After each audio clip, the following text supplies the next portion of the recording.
Everybody else does. That's me, man, talking. Oh. Maayong aga sa inyong tanan. Ari kami di sa Albuquerque, mga pangga. May appointment ang aking asawa dere sa Albuquerque, New Mexico. So, punta kami sa ano ba to? Ano bang tawag? Sa Kirtland base. Sa military base. Ay, kabayo nahulog. Nahuhulog pa yata yung cellphone ko. And then pagtapos namin sa BA, makato kami sa Kirtland, makato kami sa BA.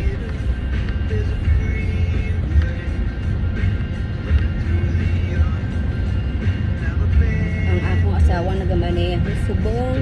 So magpauli kami. Ako yung mga magmaneho naman. So from here sa Albuquerque, it takes 1.5 hours drive pauwi. Galing dito sa 2 Albuquerque. hours to get here. Sometimes it depends how you drive. You go 75 miles an hour. 2 hours. Oh yeah, you drove 75 miles. Me, I drove like 82 miles. That's 2 hours. Yeah, we're almost there. So we need to go to the visitors area to get the pass. Today's what today? Wednesday or September 6 or 7? 6. Tomorrow's 7. Oh, 6. So, Oh, that's your coffee. ako nung una natatakot magmaneho Mine's dito. hot. Asawa ko lang nagturo sa akin mag-drive. Pero alam niyo ba nung tinuturuan ako niyan? Naku po, lagi kami nag-aaway. Naiinis ako kasi napaka impatient. Madali siyang mag-init ng ulo. Siyempre, baguwang ka palang nag-drive. Tapos nagagalit siya pagka yung konting pagkakamali lang. Nung bandang huli, ako na lang mismo nag-aral, mag-drive, mag-isa.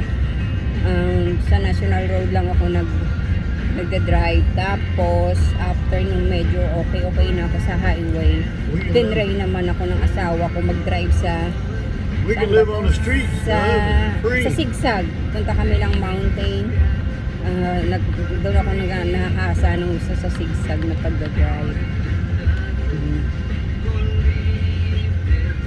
Tapos after nun, hindi pa ako makakapag-drive. Alam mo yun, sa maramihang mga sasakyan, yung 3 lanes, 4 lanes, hindi pa.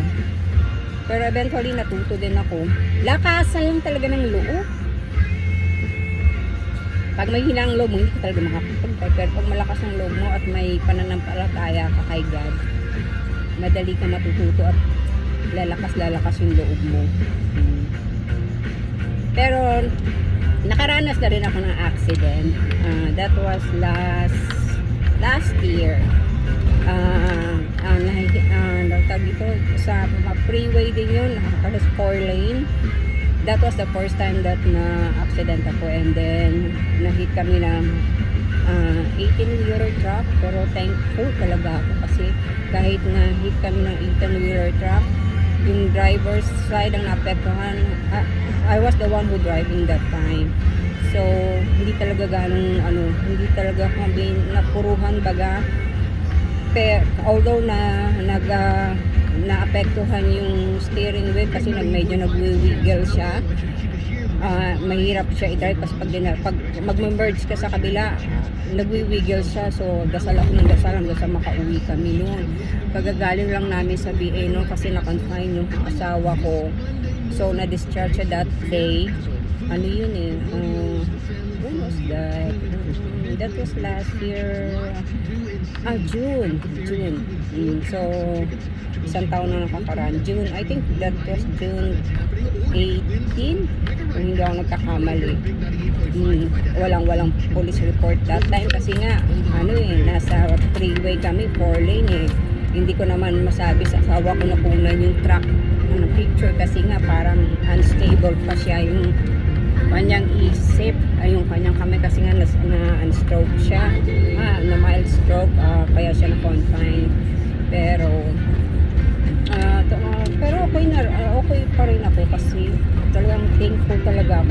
Hindi ganun kagrabe. Yun yung first time kong accident.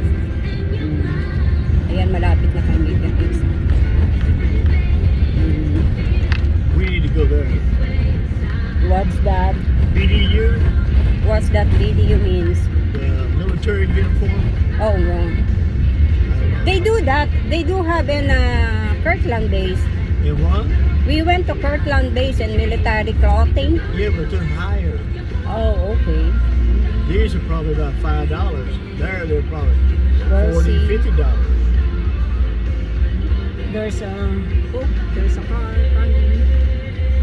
Honey, sit back. Sit back. Minsan kasi pinapaalala ko sa kanya kasi minsan alam mo, nalilimutan niya yung may car na susunod baga.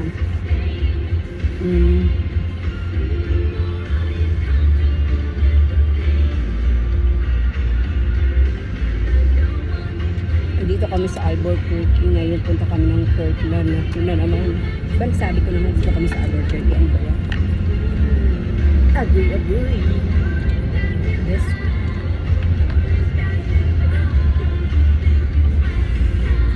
Pagtapos namin dito, punta kami lang BA and then makadto kuya sa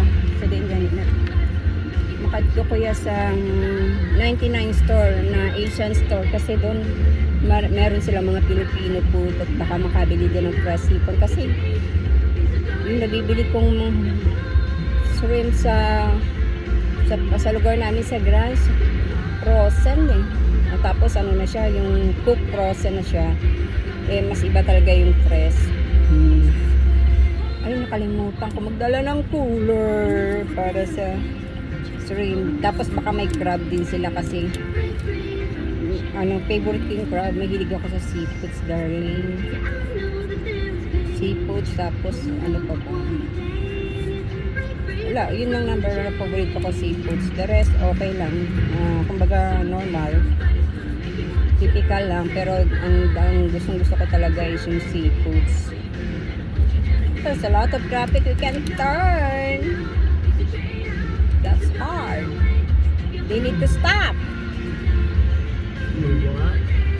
A lot of traffic. They need to stop so we can turn. Well, honey, we can't turn until that arrow. It's caution now. We're going to turn. Oh, look at that blue car. Pretty I think that's What? I don't know what's the model of that car. Ano ba yan? Ang camera ko nag-wiggle man ah.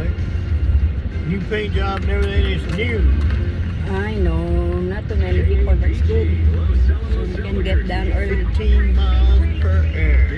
I know, it's a big That's how fast you Yeah, we're gonna go there first to visit us. Get your ID and everything ready.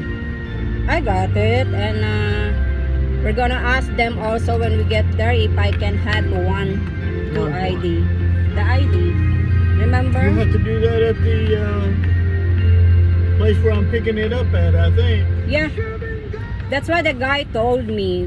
We can do that there, and if they can add me your profile, whatever it is. Okay, mapanaog kami amiga. Mapanaog. Goodbye man sini. Mapanaog na kami anay.